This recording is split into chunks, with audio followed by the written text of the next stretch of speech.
asih tanpa putra uga tan pinutraake ora ana sawiji kang madani tan ana kang sinembah amung zat maha murah tan ana kang sinembah amung zat maha murah.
Gumyung swaraning wadya kang lumampah kumpul sajara satata tancarup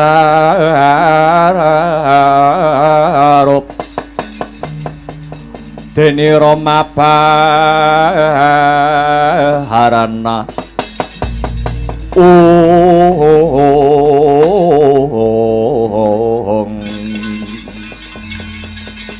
anak-anakku kabeh sata Kurawa kang diwakili dening Kartamarma kang sarta Surtayu kula wonten dawuh pamanamiji dumateng kula pun Kartamarma kados pundi paman posing pirembakan ingkang dipun rembak wonten ing Stinggil Praja Negaring Astina kepareng kababarna dumateng para Kurawa iya ing ripalungguhan iki mara coba gatekna rungokna kang sarta lakonana posing pirembukan kang mapan ana ing Stinggil negara Ngastina ya kuwi dina iki kakangmu anak Angger Duryudana menggalih ya kuwi babakan kaya piye carane kaya piye seranane anggone ngupadi utawa golek sarana ringkihing para Pandhawa. Pendhita ing Sukalima, Pendhita Durna ngandharake Pandhawa isa kuat, Pandhawa isa sekti merga ketunggonan wong loro. Siji Ratu Ndwarawati Prabu Sri Bathara Kresna kang dadi titising Bathara Wisnu. Kang angka loro merga Pandhawa tinunggonan dening pamonging tanah Jawa wong Boga Sampir Semar Badranaya. Kalamun arep mateni Prabu Kresna tangeh kelakone amarga titi sing Dewa Wisnu ora bakal bisa kelakon. Lajeng kersanipun sing diajab patine Semar Badranaya. Ambak mung sak Semar ning iki ya ora kena sinepelekake. Rembuke pasewakan kang ana Stinggil negara Ngastina carane supaya Semar mati diadab Semar karben ngenes pikire Carane ngenes pikire piye ya kuwi dipateni salah siji anake. Iki mau sing arep dipateni ya kuwi ora ana liya kejaba anake Semar sing Wragil. Anake Semar angka 3 sing jenenge Bagong. Ki rembukan durung rampung kedadak tekane adimu bocah Jodipati si Werkudara. Werkudara arep nemoni Pendhita Durna kalamunta ing ripalungguhan iki negara Ngamarta lagi kelangan geden awit murcane garwa Prameswari Ngamarta ya kuwi si Drupadi. Lah ilange Drupadi iki digunakake kanthi bener becik lawan Pendhita Durna supaya dadi pancatan Werkudara bisa mateni Bagong. Oh, dados ilangipun Drupadi menika saged timbul mawi nyawanipun Bagong iya iki mau diungkih sarana kaya mangkono karo Pendhita Durna. Mula iki mengko yen ana bobol boroting perkara yen ana ora trimane para Pandhawa kalamunta Bagong arep dipateni sapa wae sing ora trima belanana Werkudara kang bakal arep nyernake anake Semar sing Wragil ya kuwi si Bagong. Lho niki trawaca dawuh pangandika Paduka kabidalaken dinten sak mangke mboten badhe tundha Bima. Bagus pisan dandan kaping pindho mlumpuk kaping 3 kabodholake Kiratna para sata Kurawa ngantiya kabeh gegaman dombani lakune Werkudara yen ana sing ngalang-alangi matine Bagong Kurawa kudu jemangkah Kurawa kudu kumrembyah. Lho niki ngestaken dawuh Paman Pati budal dina iki kumrekang bawa mares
Maju, maju.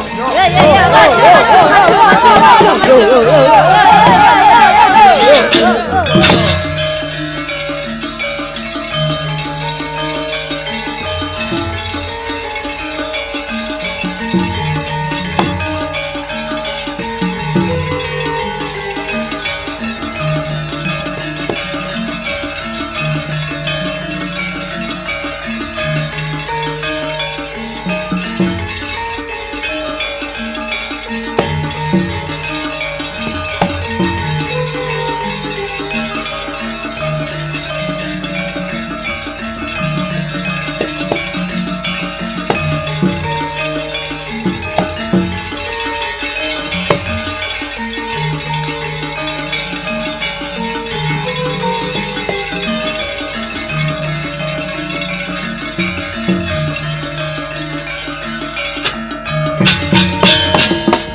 Semareka den prayitna semurere eka ambalik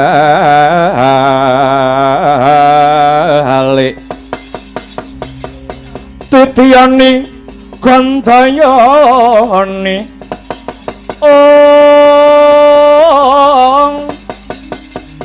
Trisanya Purnama sasi gilar-gilar semedining tengahing latar milangono lintang Bima sekti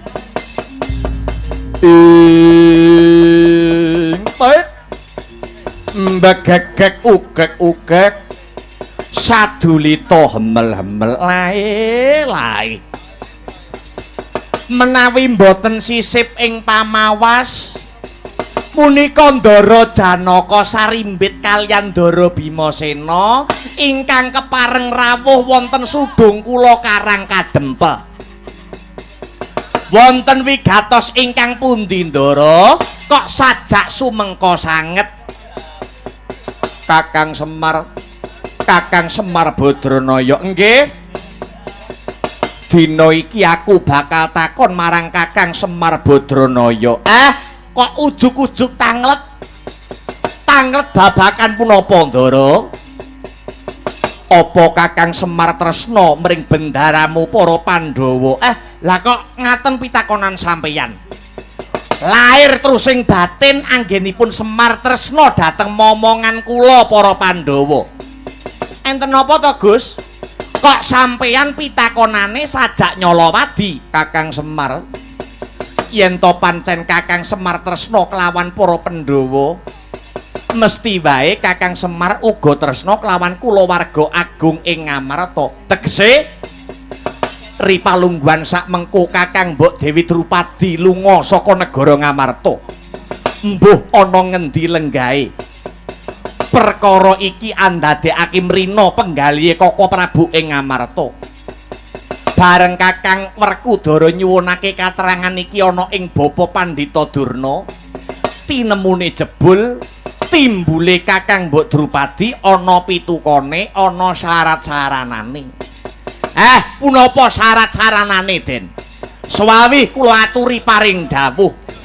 Kakang Semar, timbule Kakang Mbok Drupadi kudu mawa tumbal. Tumbale ora ana liya ya kuwi anakmu ragil si Bagong kudu dipateni, Kyai. Baik.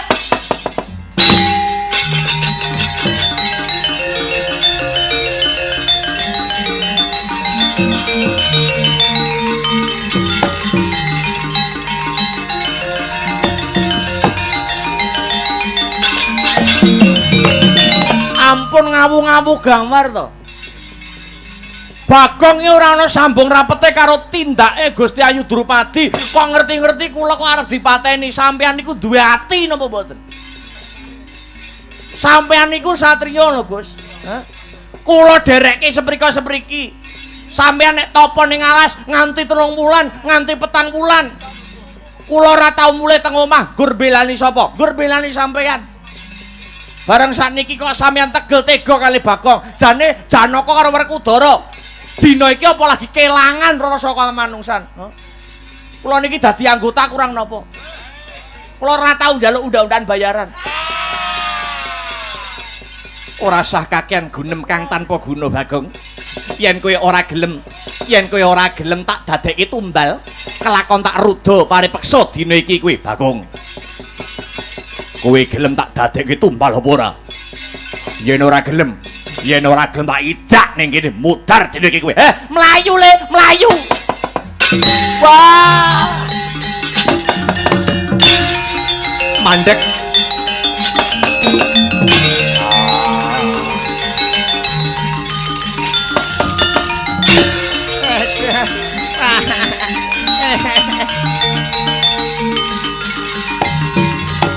Waduh pripun mah?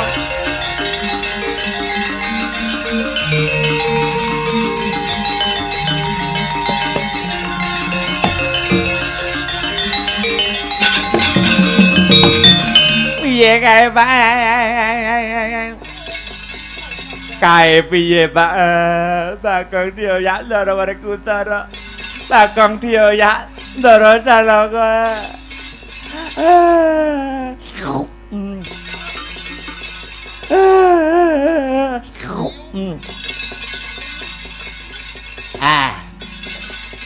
Aku dhewe ya ora ngerti. Bagong mlayu dioyak Ndara Janaka lan Ndara Werkudara mongko satriya-satriya kayen durung katekan sing dadi panjangkane ora bakal mandeg. Truk kabar ana bojone Bagong, Truk. RT RW dukuh dikabari. Nek Bagong mati, wah mau isih urip kok ndok patekke. Kae mengko ora wurung mesti kecekel ya, Truk. Awake dhewe kelangan adik, Pak, sampeyan ampun mendelke mawon. Iya. Kae ndak sawang kok sajake ana klebate Sata Kurawa. Tegese niate Ndara Janaka lan Ndara Werkudara anggone bakal mateni si Bagong, mesti ana campur tangane wong-wong Kurawa. Genah cetha, Pak. Merga sing ngutus Ndara Janaka lan Ndara Werkudara iki Pendhita Durna, pendhita tandurane Kurawa. Gareng Petruk. Sumingkira tak golekne jago kanggo srana nyingkirke para Kurawa sing manuh wani ganggu gawe karang kadempel kene.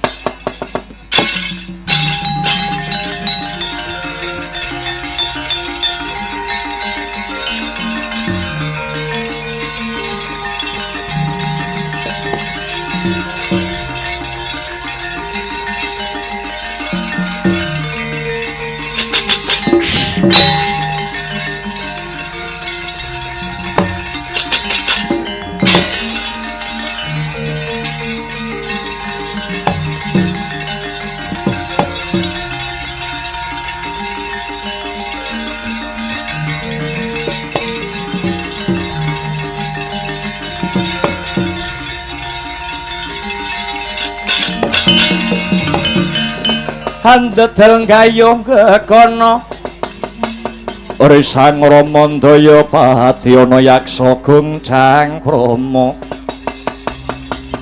namane wil katak sini jejaki jroning ware ong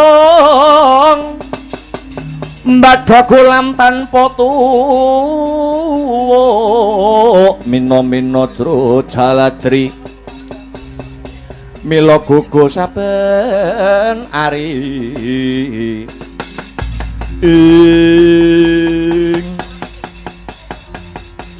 Dosang Kyai wonten wigatos ingkang pundi dene wanter anggen paduka nimbali senggana kanthi amatek aji pameling Anoman kula wonten dawuh dina iki karang kadempel lagi kinepung wakul binaya mangap liripun kados pundi Kyai iki mau karang kadempel kerawan karo bendaraku sakloron ya kuwi Ndara Janaka Dalandara Bimasena bendaraku sakloron paring dawuh kalamun ripalungguhan iki garwane sinuwuning Ngamarta ya kuwi Dewi Drupadi lagi murca saka praja Ngamarta wekasan Ndara Janaka lan Ndara Bimasena nanjihake perkara iki marang negara Ngastina marang Pandhita Durna Pandhita Durnakanda timbule prameswari Ngamarta Dewi Drupadi kudu ditumbali karo anake Semar sing ragil ya kuwi si Bagong nganti iki mau anakku Bagong nganti mlayu mak brabat amarga ngerti kalamun arep dipateni bendarane weh ladalah Raden Arjuna dalah Yayi Werkudara kok nggih pitados mawon kalian guneme Pandhita Durna kamangka Pandhita Durna niku rinten dalu uripe manggen teng Ngastina kumpulane kalian para Kurawa. Lah iya, kuwi sing tak sumelangke kok Anoman. Sajake ndaraku loro kae lagi mlinger kiblate. Sing baku aku njaluk tulung marang Anoman.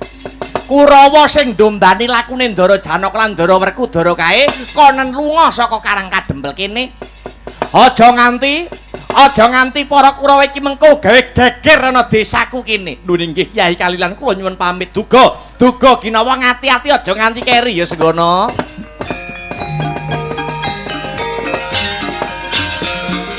Anoman malumpat sampun prateng miting naga sari jari balarat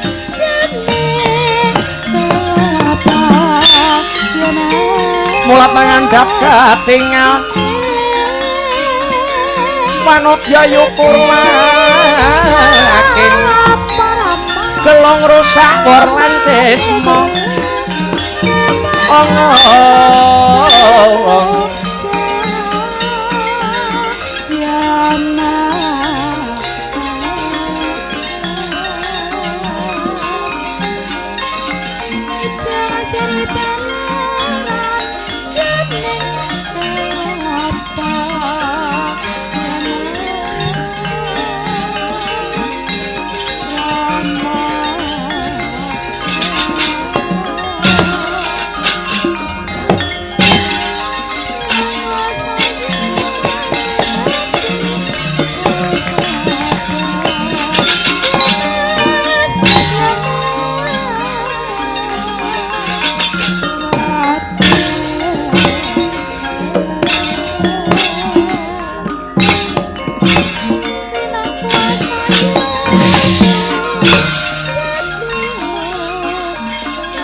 ana dongeng entek-entek si panungkul paten ana panunggul apa dosane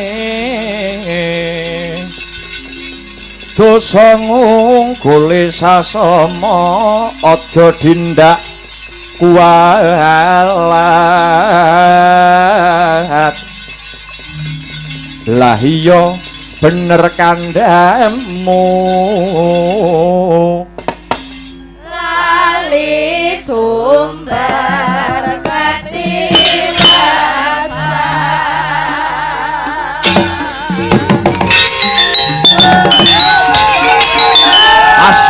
Mas miber banonku pating kalebyur durung swanggonku lumaku saka negara Ngastina kepapa kewanara Kusika-sita Hanuman ora pangling Karto marem mohana paran nyimbango ngiwuh utanengen sumedya laku arep menyang ngendi goleki playune Bagong kudu gelem dadi tumbal minangka timbule garwa Prameswari negara Ngamarta Dewi Drupadi ora usah melu campur urusan negara Ngamarta sing ilang kuwi Prameswari negara Ngamarta garwane Sinuwun Prabu Puntadewa kenang apa Kurawa kok melu cawe-cawe merga werku Dara takon marang Pandhita Durna kowe ora usah melu celeng boloten kebo latengen prayoga yen kena tak endhakake minggato tekan Karang Kademel kene ora gelem minggat yen turung nyangking diase Bagong Anoman sing bakal bantu si Bagong pernah apa karo Bagong dudu sanak dudu kadang yen mati melu kelangan babo babar ngopo edan legan golek momongan bu bunuk golek pacangan merangi tatal ngrat jauh leno kaprayetan lahir kon batin tebiat atau melengsati kamu jotakon dosa werman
Minggat kuwi Anoman.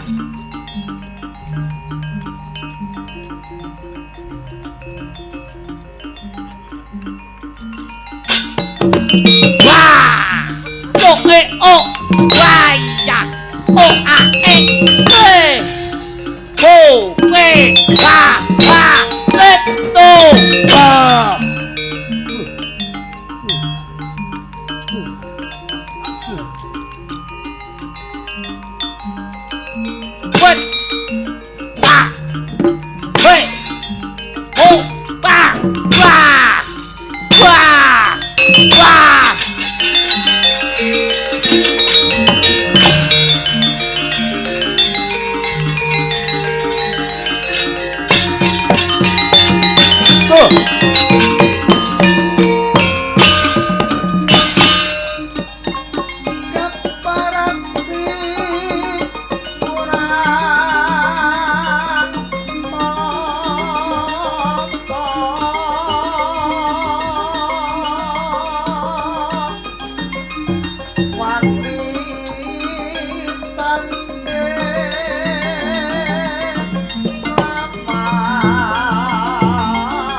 Mati aku.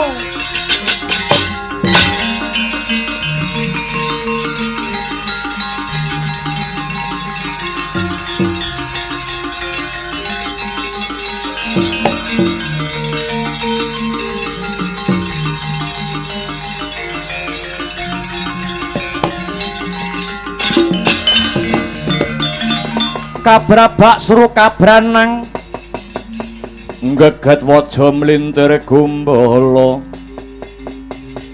sukal wijiling sabda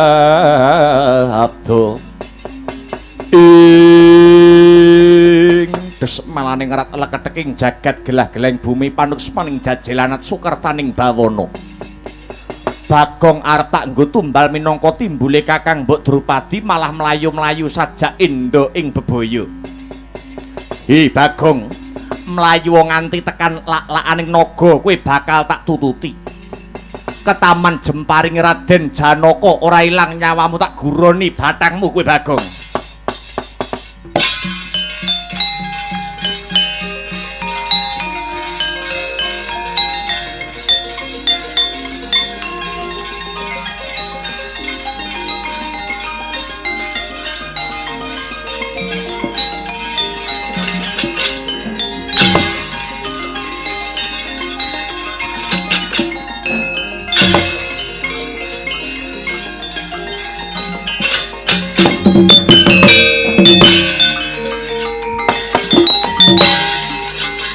Jiwa mancing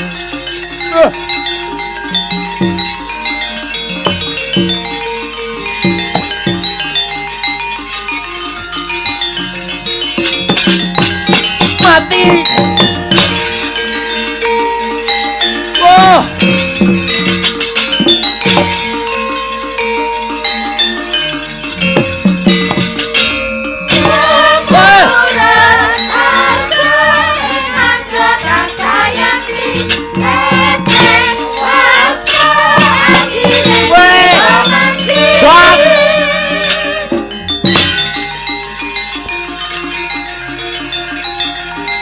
Kakang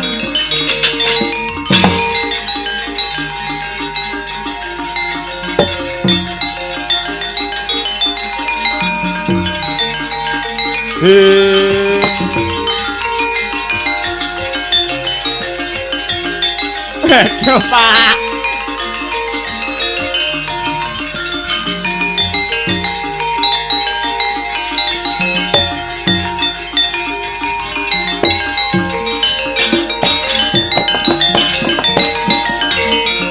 Mawut kang katrajang ing dahana wadya sangkep keprabon prangkang obra markata ngaturi ketiwasan Pak Bagong Kindang kapracondang duka wonten pundi tibanipun Bagong mo dipun tibani jemparing kalian Dara Janaka kados pundi niki mo kula kalian Mas Gareng kelangan adik sajake para Pandhawa wis kelangan rasa kamanungsan ketitik ngrampungake perkara ora nganggo sarana kawicaksanan Gareng Petruk kula Bapak pripun mo leremno pikirmu sarehno rasamu gandeng pamonge Pandhawa kuwi ana loro ya kuwi Semar karo Ratu Ndwarawati. Dina iki aku bakal tumuju ana Ndwarawati, laporan karo Sinuwun Prabu Sri Bathara Kresna. Sinuwun Ndwarawati kula ingkang sawandara.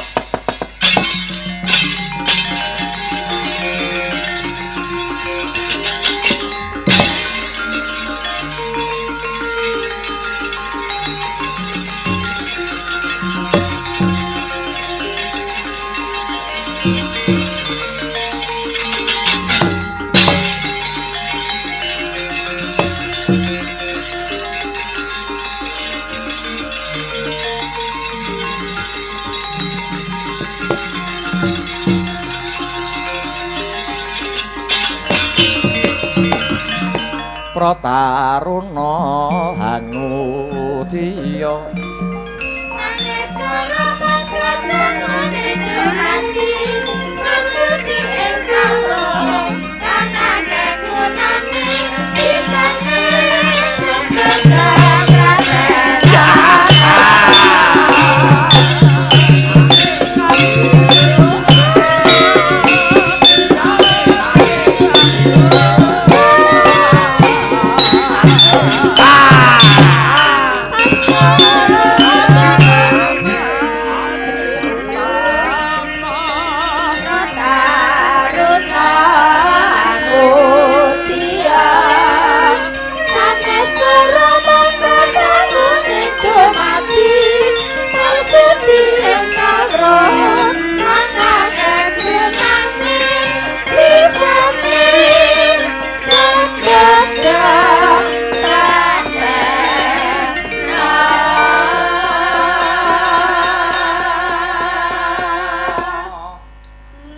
Jejimating tilam sari sawang purnama cahyamu pantes liringmu pandam kamarutan sumbaga hanuju prana dedek manda rangkung hanggugah rimang wok-wok ketekur Drupadi tambanana brangtaning atiku kowe dadi bojoku ora bakal tiba aning parang suri nanging bakal tumiba aning kasur babut Kilapa warna dalem ana apa pripun gandeng aku wis mbok gawa ana negaramu kene arep tak getunana ya mung bakale muspra kasembadan kang dadi gegayuhanmu kepengin sesandingan kelawan aku nanging kabeh mau ana syarat-syaranane syarate apa wong manis mesti wae bakal tak sembadani biyen Kakang Mas Puntadewa anggone ngayonake aku direwangi melu ajanging sayembara. Kuwi kabeh ditempuh ya mung krana kepengin ngatonake tresnane marang Drupadi. Mula aku ya kepengin kowe Prabu Kilapawarna uga ngatonake gedene tresnamu marang Drupadi kanthi cara sing kepiye? Supaya Yayi Drupadi percaya yen Kilapawarna tresna lair tumusing batin marang sliramu wong ayu.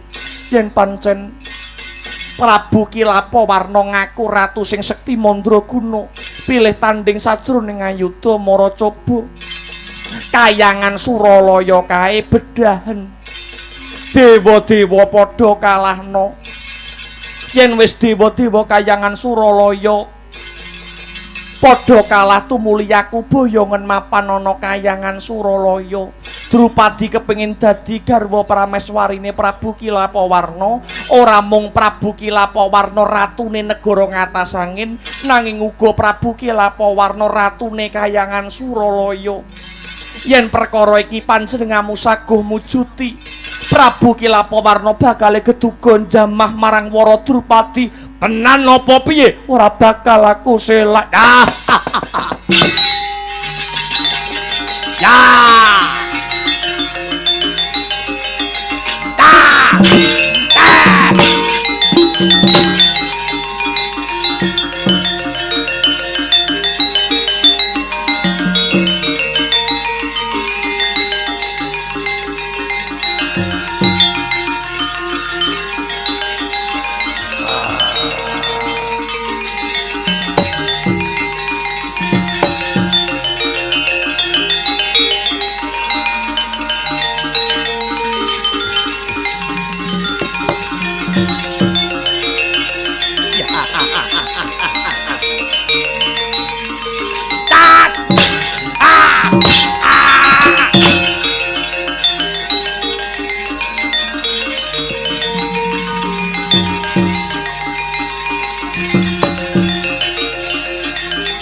Putra Pandhawa tata gati wisaya ngendriyaksa sara marukta pawana bana margana ing waduh nganti diantemi dicokoti kupingku.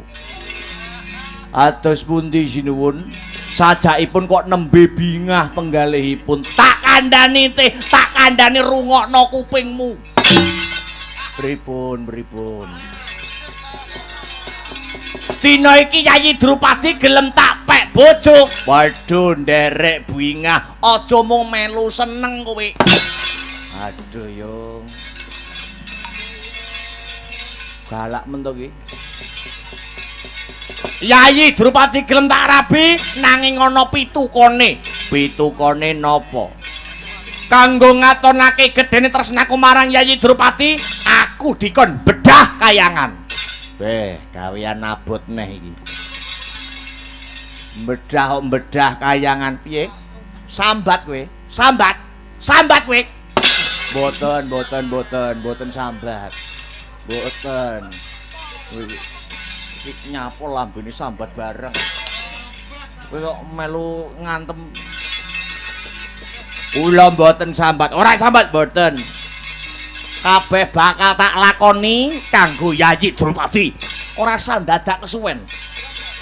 Kebyakna wadyabala saka ngatasangin bungkah mring kayangan Suralaya, dewa-dewa padha direncak. Kayangan Suralaya dadeke Karang Abang sendika ngestakaken dawuh budhal dina iki.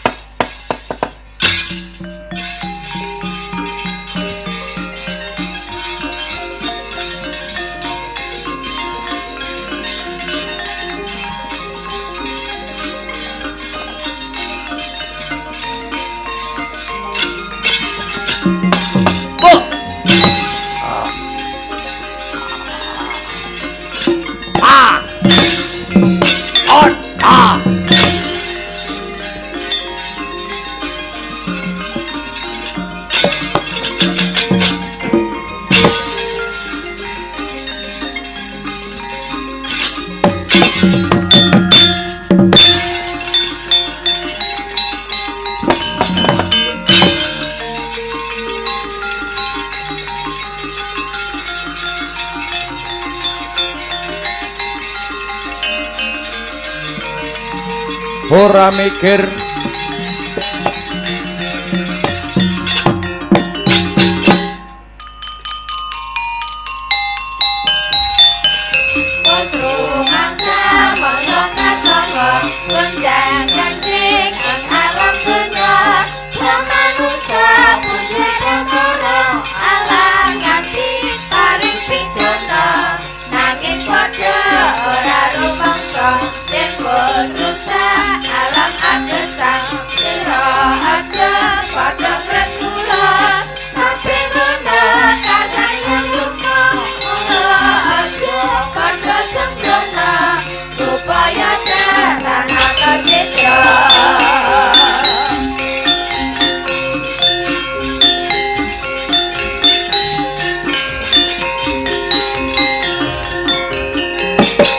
Gara-gara hamenangi jaman kala kinantang akeh manungsa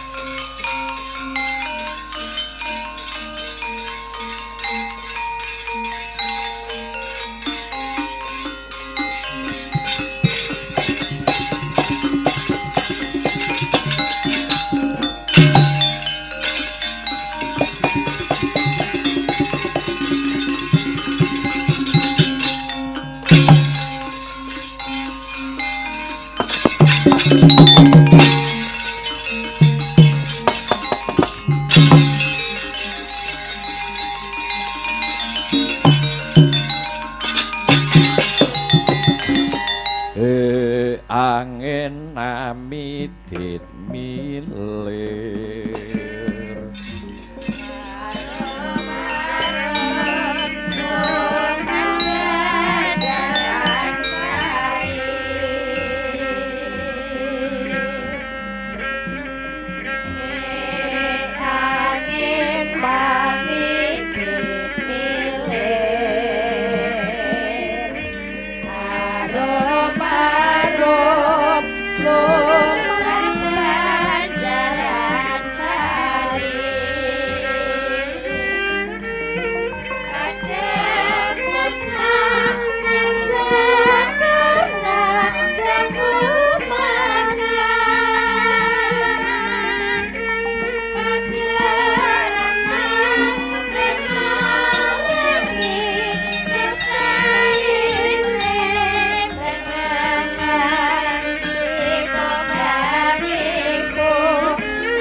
Gantiya ingkang winuwus ingkang mapan ana ing Kahyangan Suralaya. Lah punika ta warnane dewa saking Kahyangan Sidik pangudal-udal wewisik Bathara Narada ya sang Kaneka putra. Ing mangke Bathara Narada kepareng hanyulihi keprabon Kahyangan Suralaya awit Hyang Manikmaya nedhen tetinjo ana ing Madyapada. Wauta kocap datan weruh sangkan paraning bilai Bagong ingkang dipun kendhangaken kalian panengah Pandhawa Dyan Arjuna tumibeng aning ngarsaning Bathara Narada.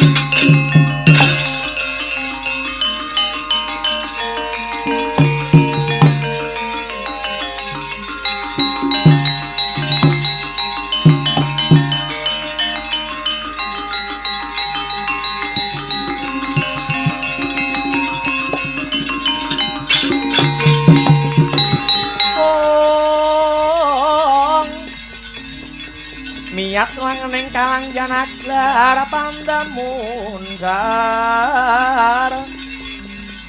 ong tinon lir kekonang surem sorotetan padang kasor lan pajaring purnameng kekono dasare mungso katiga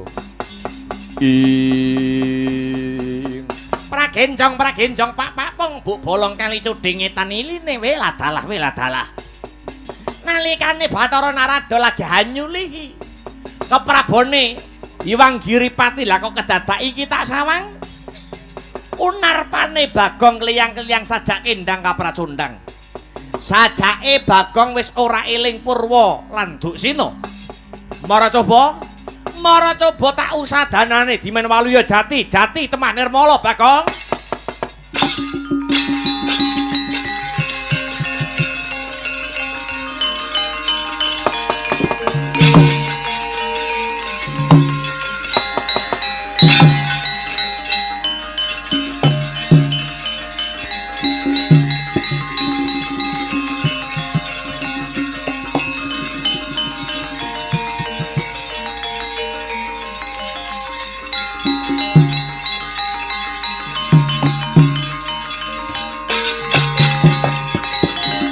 manganjur lakuning angin gugur agraning harga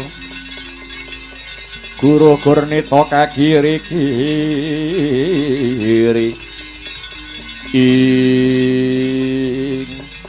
Bagong Kang Waluya jati temah Nirmala ngaturaken panuwun Dra Pukulun kaneka putra ya tiba sepadha-padha piye larah-larahe piye ya kok nganti jeneng kita Bagong kendang kapracundang ana ing kahyangan kene.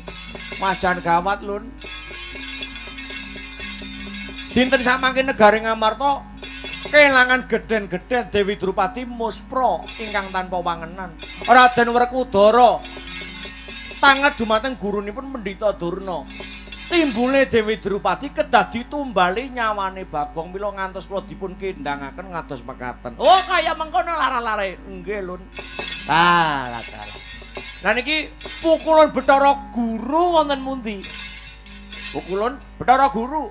Dina iki Bathara Guru lagi tetinjo ana ing Madyapada utawa tembung menterenge Bathara Guru nedeng anjang sana mapan ana ing Madyapada.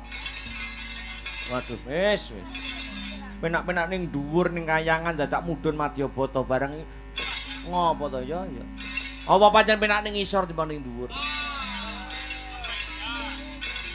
Aja ngawur kowe Bagong, aja ngawur. Mengkene. Bathara Guru kok tumedhak ana Madyapada iki mesti kagungan penyebab cacah loro, cacah kalih. Ha iya.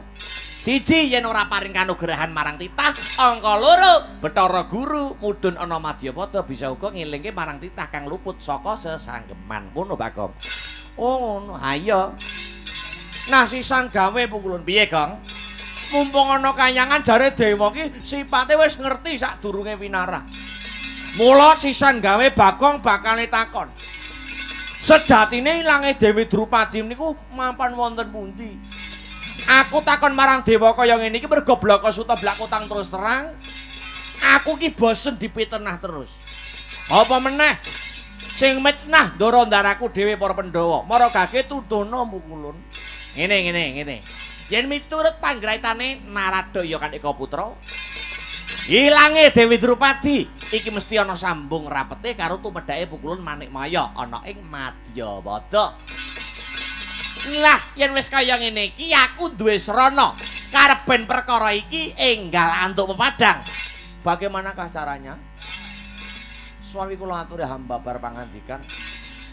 Dadya ratu manggon ana kayangan Suralaya kene.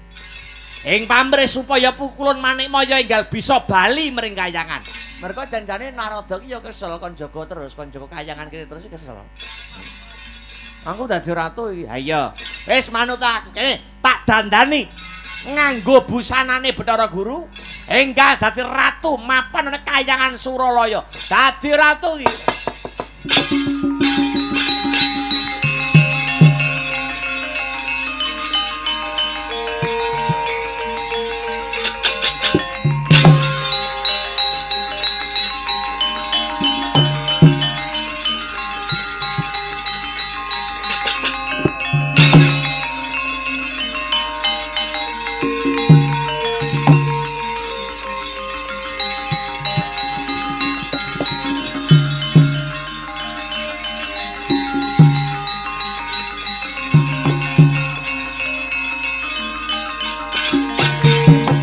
Dewa-dewa sugata marang suring perang ngubani arum-arum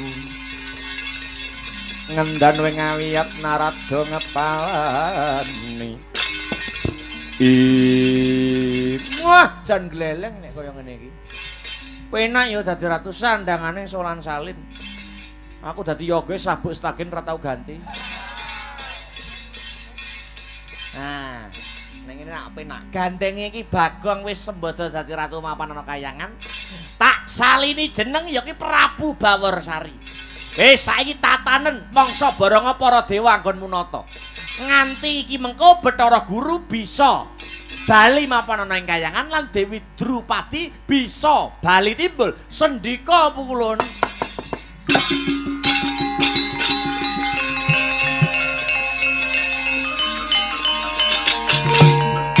Endra Brahma sini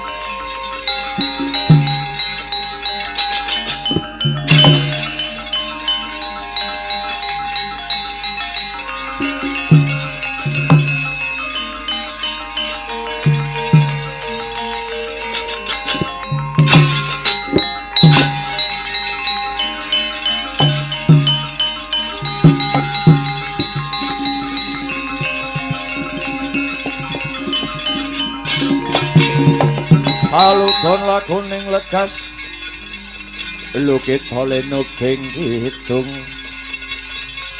Badung ngadareng hamomong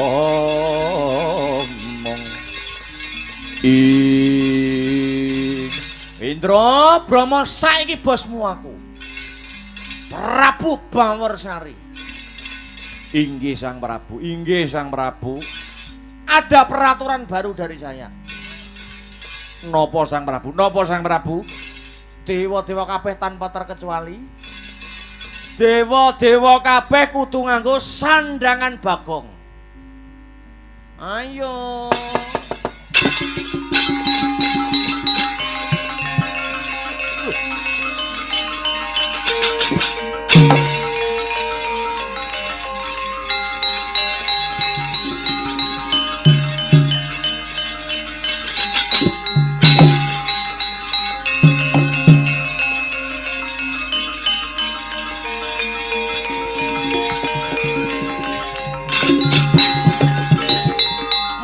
Sekelining. Ayo dijogo kayangan dijogo. Sapa wae sing bakal ganggu gawe kayangan singkir iki.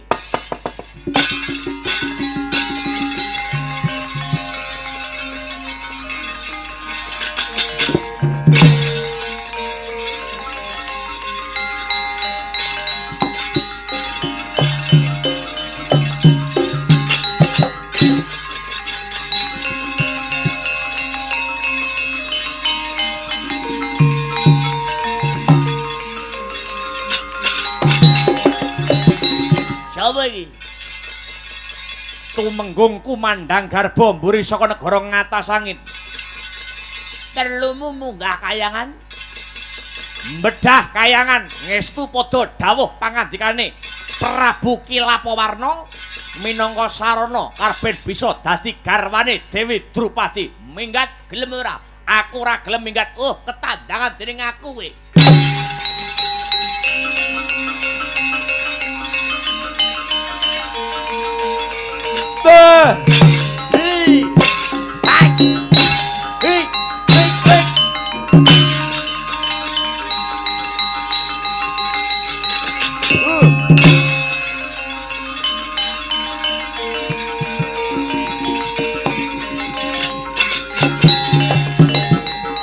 What's your name?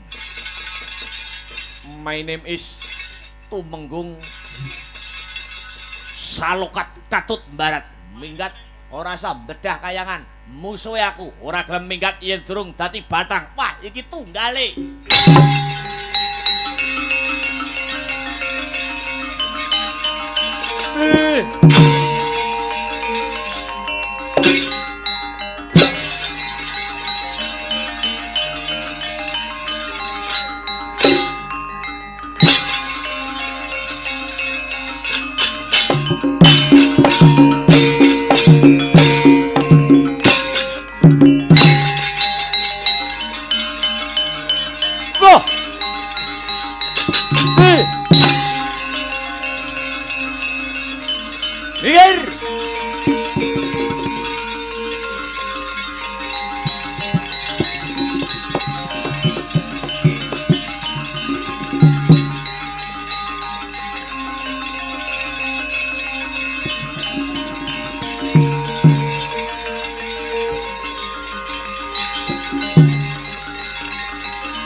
Prabu Kilapawarna ngguri saka negara ngatas angin. Iki ratu ning kayangan. Lho, ratu ning kayangan iki pukulan Bathara Guru wit taun 50. Prabu Bawarsari. Kayangan Suralaya ratune modele yapure tutuk gula. Aimu. Kowe geger napa, Mas? Tak bedah kayangan musuh Prabu Bawarsari petandangan maju keprok ngejak pirasa ladeni kowe edan-edanan kowe ayo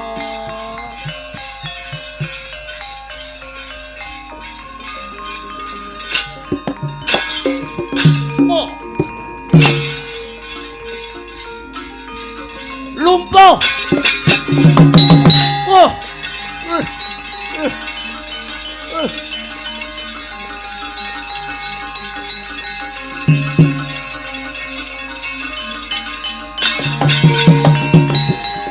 mudar kowe lumpuh tak sabdo lumpuh tenan kowe tak sabdo ngising piye mboten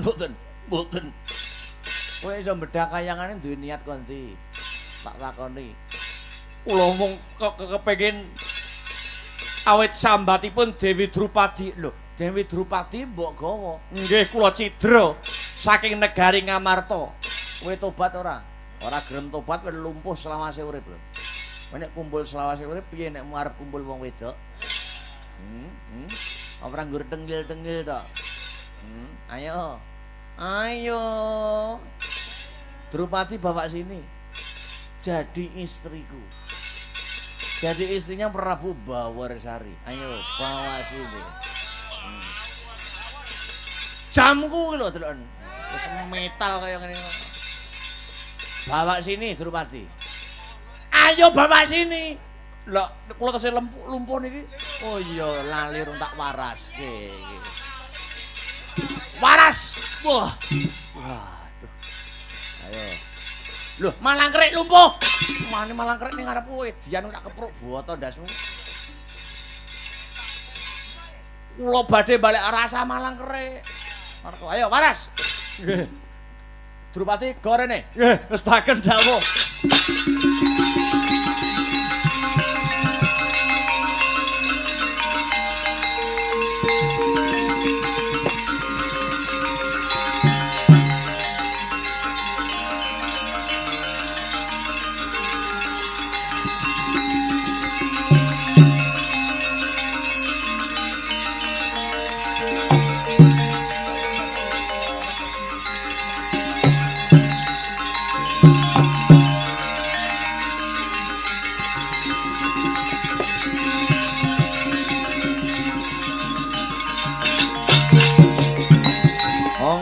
sekaring bawana gendeng.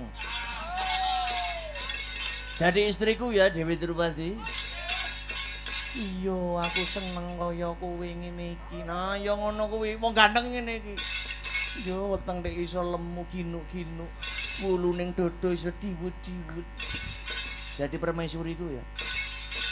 Iya. Nah, ngono. Masuk cincinku dulu. Ayo masuk. Aku tak mlebu. Kok angel pisanan angel pisanan. Nah, nek rada didedel.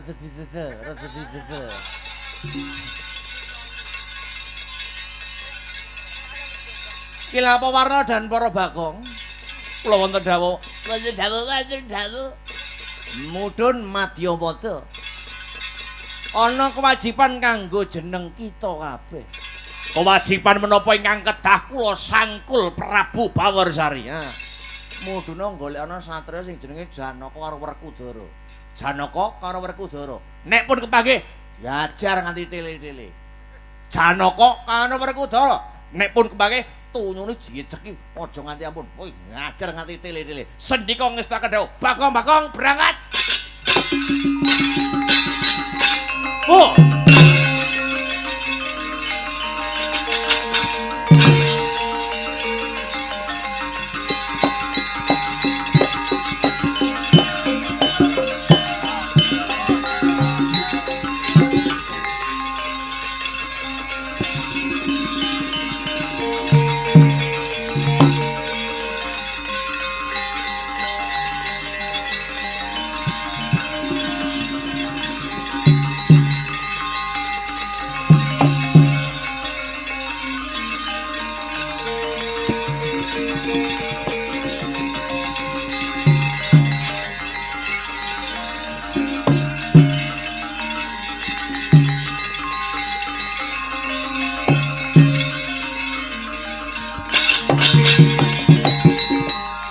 Punapata mirahing sun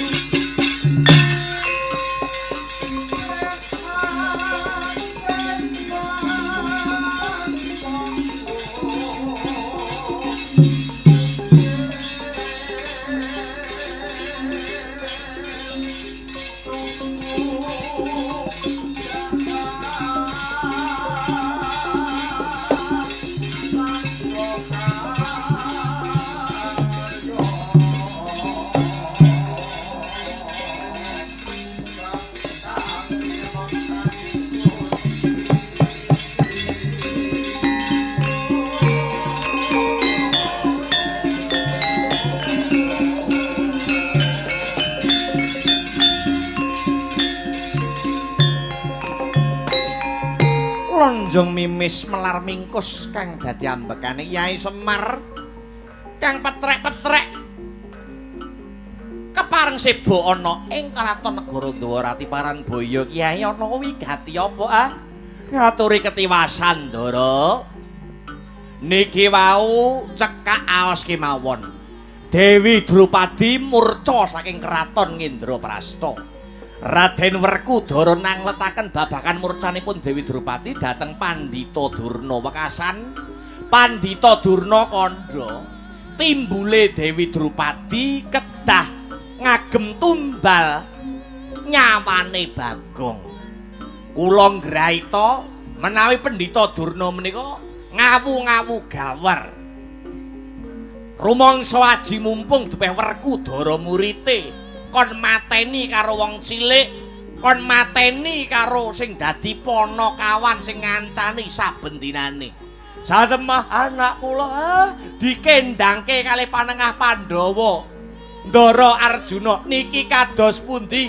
Mboten wonten ingkang saged kula sambati kejawi namung paduka. Prabu Sri Bathara Kresna ingkang jinejer dados titisipun Dewa Wisnu, dewaning katentreman, dewaning kabagyan. Lungguh dhisik, sumene sawetara dhisik, Kyai.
Kulatmara Sang Harjuna esmunira kamanunggan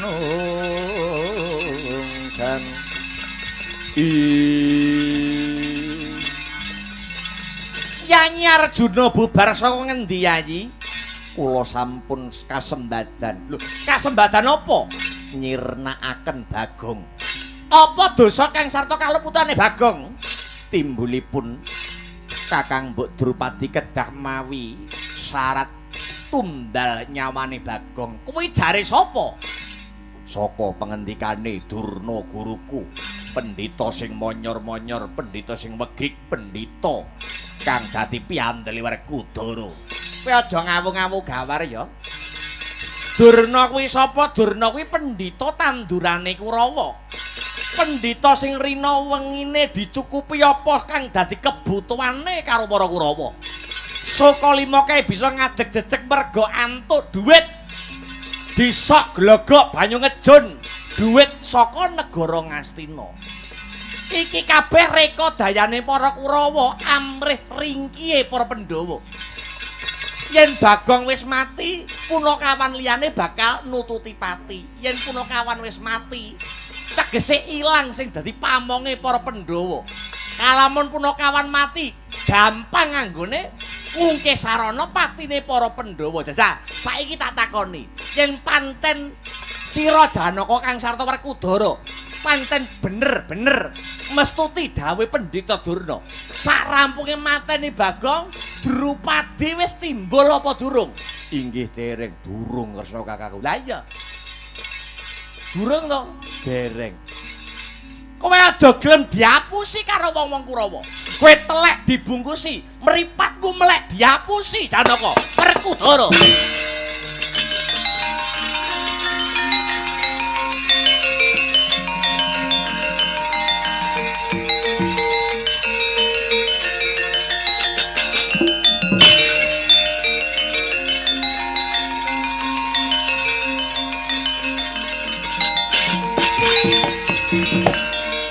Mbak Gangking iki lho nggih. Kowe pate ndi? Negari Ngamarta. Kok tekan Dwarawati?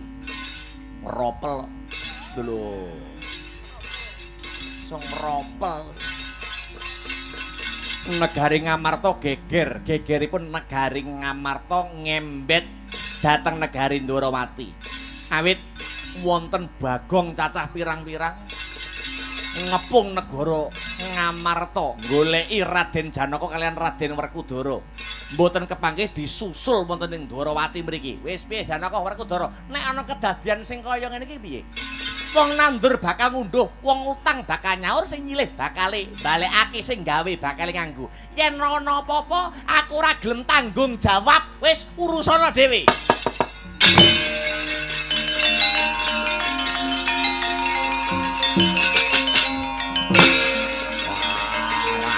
Karuan.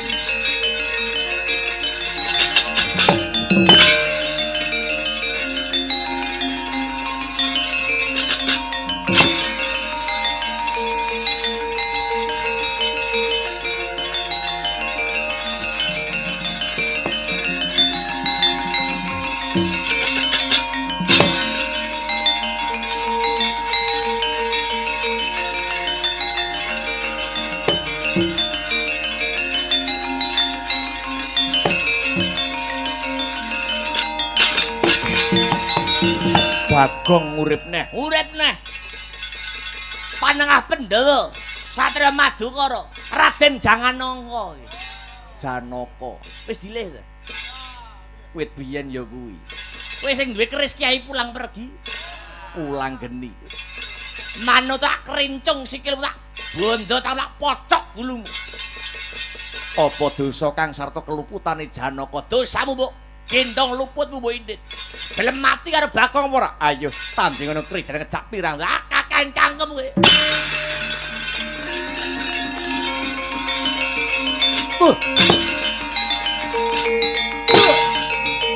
Ayo. Wah. Hei. Wah. Hei. Wah. Hei. Oh.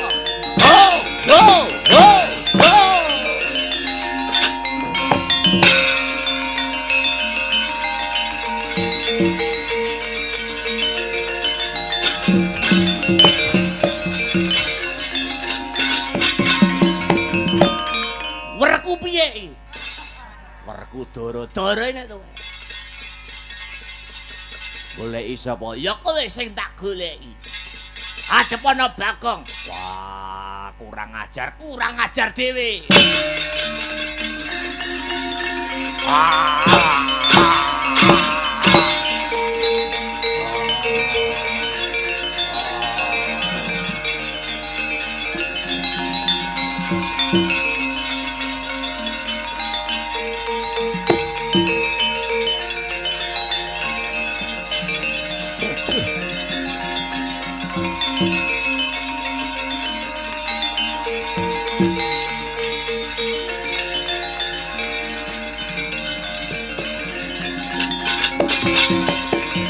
Saretaning satriya linuwih kang maradi mring kautaman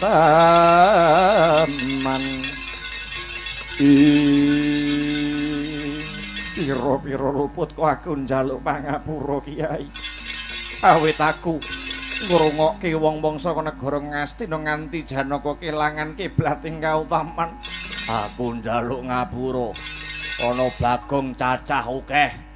Wah, Werkudara kasoran, Werkudara ora bisa nandingi kridane aku njaluk ngapura. Ah, nggih sing sampun nggih sampun. Kula paring pangapura dhateng Jengandika Ndara Sakloron.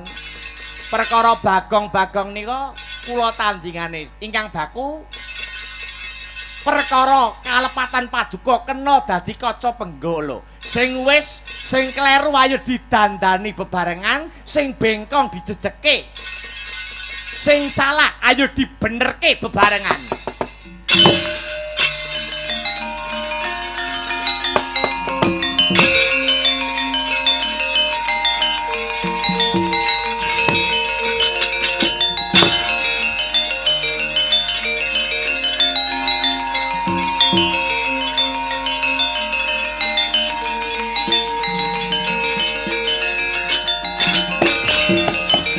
Sapa iki? Kakesete Ratu Gustiku Prabu Bawarsari. Aku Prabu Kilapawarna. Ah, kowe arep ngopo? Goleki Janaka karo Werkudara pateni musuhmu Semar.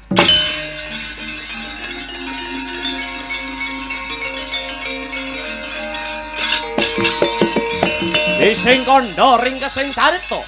Prabu Kilapawarna badar sejatine wujud. Pukulan Manik Maya ya sang Bathara Guru.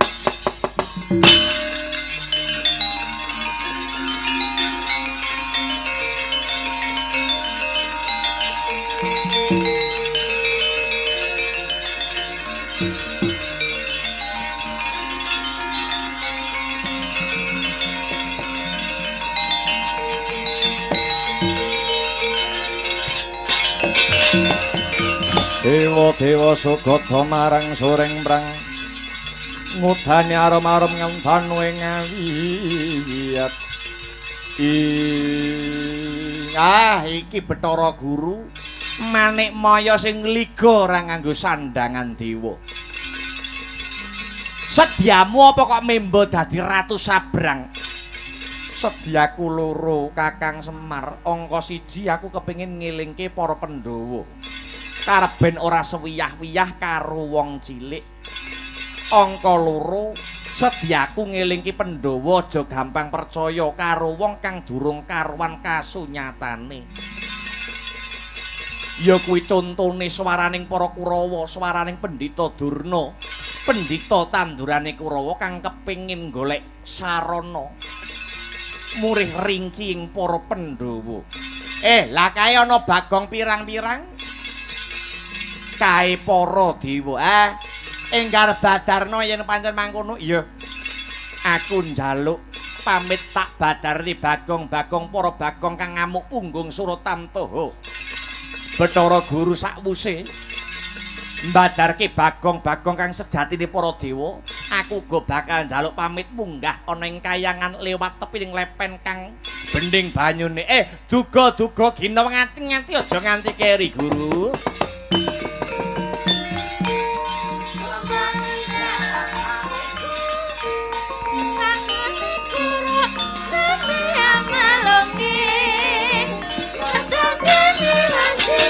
Hãy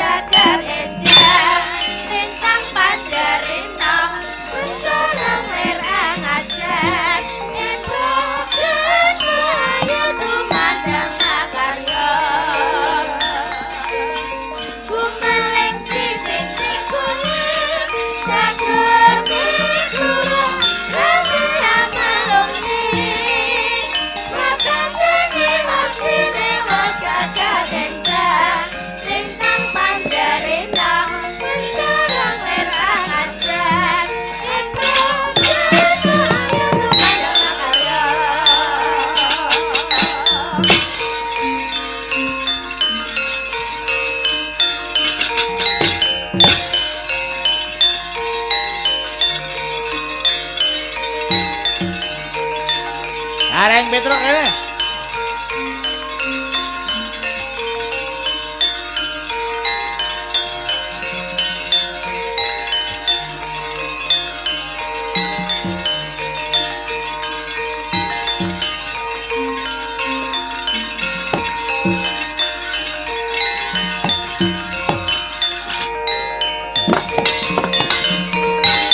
Wonten pundi Bagong kapan balik? Bagong kapan balik mo?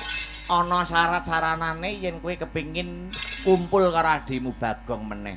Kados pundi syarate? Kados pundi syarate mo? Ana ratu ngamuk punggung Suratamtaha mapan ana ing negara Ndorowati jenenge Prabu Bawarsari. Singkirna wong loro kae.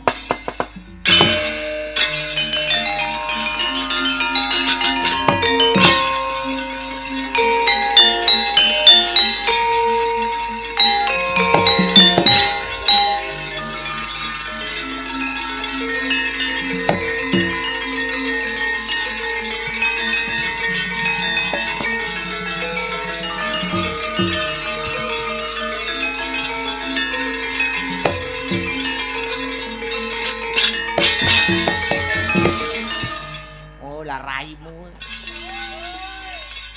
Prabu Bawarsari. Alah, ayo salin. Salin. Emoh ngene aku. Aku mulih bareng mangga seragaman ngene. Ayo salin. Gelem salin ora? Ora gelem ajar wae Mas Gareng. Ajar. Ayo, wong ajar.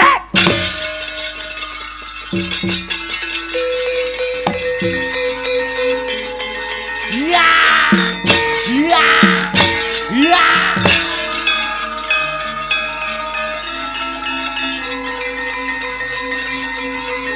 Ayo yo.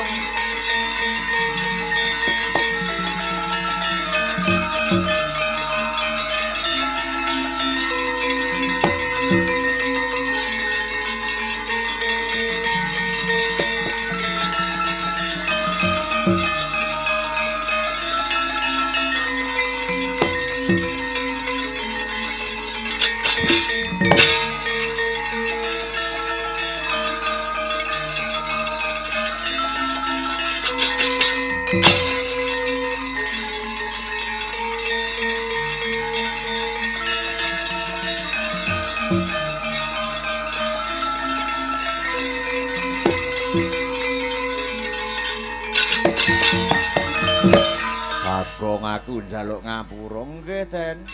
Bagong aku njaluk pangapura nggih. Bagong. Wonten dawuh, rene. Lah Dewi Drupadi ning ndi? Oh iya jeneng ali-aliku. Ayo keluar. Niki nek mboten dikocok mboten metu.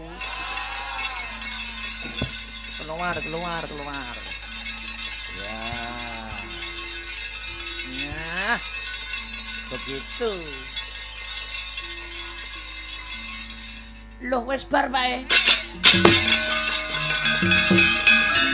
Astagfirullah.